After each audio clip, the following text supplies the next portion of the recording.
Let me change the subject now. We're talking really here more generically. We've looked at Genesis 5 as a demonstration of design in the Scripture. The staggering thing of Genesis chapter 5, it's one of those places where you can prove that whoever wrote it from outside the dimensionality of time. Let's look at another evidence of design. Imagine that I am going to give you an assignment, and I'd like you, in your mind's eye, imagine you're taking a pad of paper, and what I want you to do is design a genealogy. You can do it from your imagination, just from fiction. I'd like you to see if you can write a genealogy, but I want you to meet certain requirements. I'd like the number of words in the genealogy that you're going to turn in your assignment. The number of words should be divisible by 7 evenly. In other words, if you divide the number of words you're going to use, I want you to, when you divide that number by 7, it comes out even. That means you can use 7 words, 14, 21, 28, 35, 42, 49. You get the idea. Whatever number of words you decide to use, it's divisible by 7 exactly. How many of you feel you could do something like that? To write a genealogy? Good, okay, sure, of course, that doesn't sound that hard. I got another requirement. I'd like the number of letters that you have in your assignment when you turn in. I'd like them also to be divisible by 7 exactly. Now, when I say divisible by 7, I mean there's no remainder. It's not like you divide by 7 and have 3 left over. So in other words, it divides by 7 exactly. The number of words divisible by 7 exactly. The number of letters divisible by 7. How many feel you could still do that if you had a little time to fool with it? Maybe a computer to help you. Okay, good, no problem. I'm not through. I'd like the number of vowels to be divisible by 7.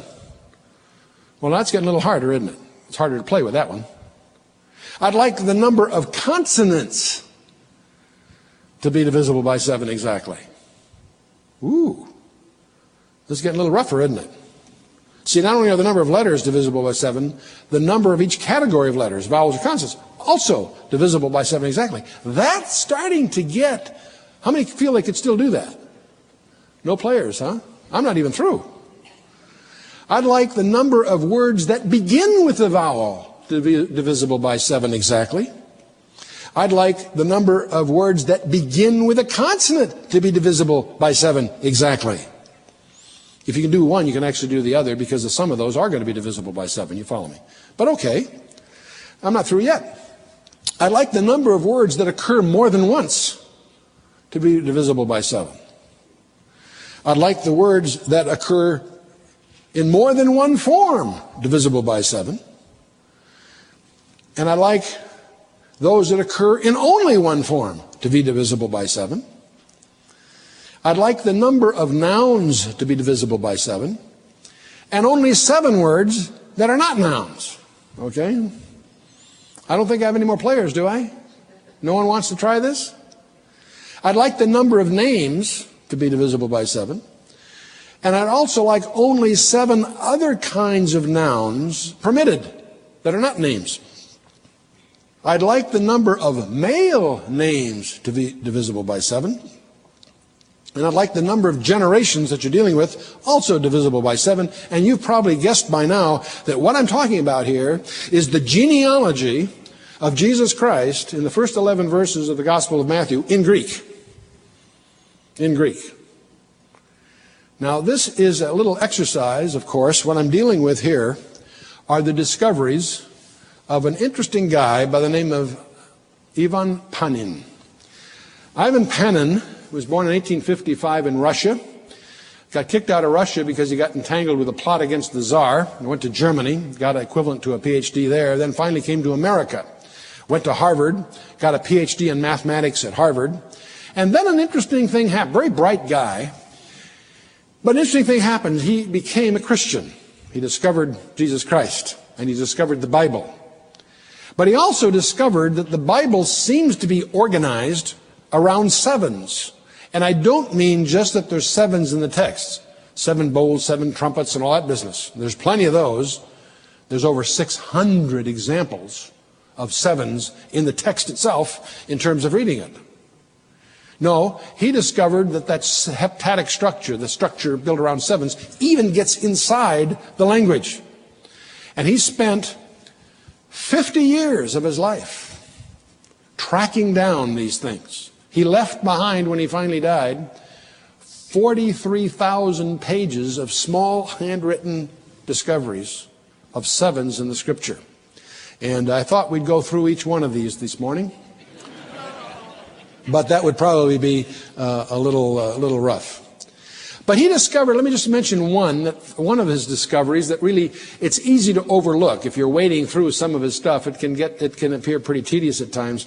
But he discovered something rather interesting. He discovered that the vocabulary that's unique to Matthew is an exact multiple of 7.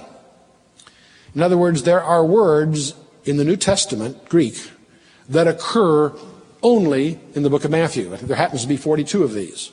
42 words in the Greek that only occur in Matthew.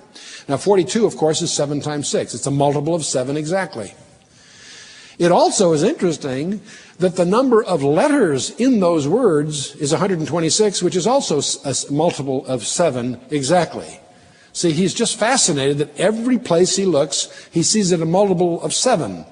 Not 5, 6, or 8. No, 7.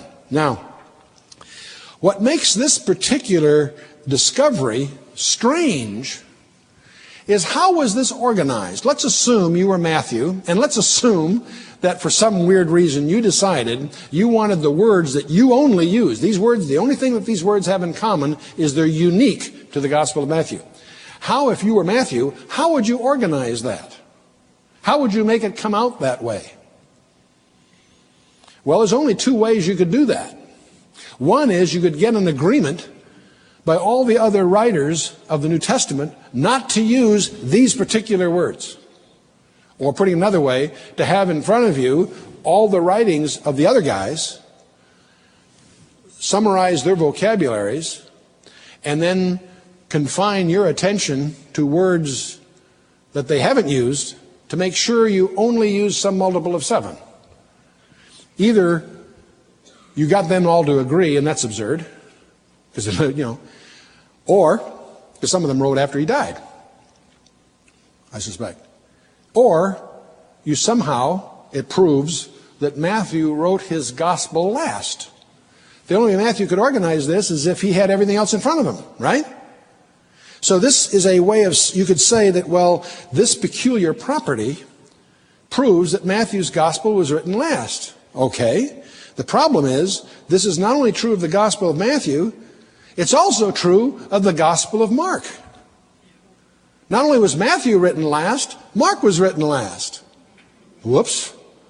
Doesn't compute, does it? But it's not just Mark. The Gospel of Luke has a vocabulary unique to Luke that is an exact multiple of 7. The Gospel of John has a vocabulary unique to John that's an exact multiple of 7.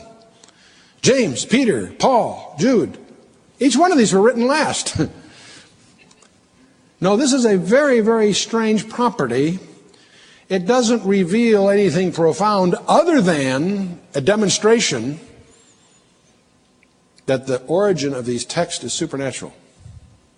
There's no way that these writers could have organized this unless they were personally in collusion down to the detail level. And that, of course, is absurd. Kind of interesting.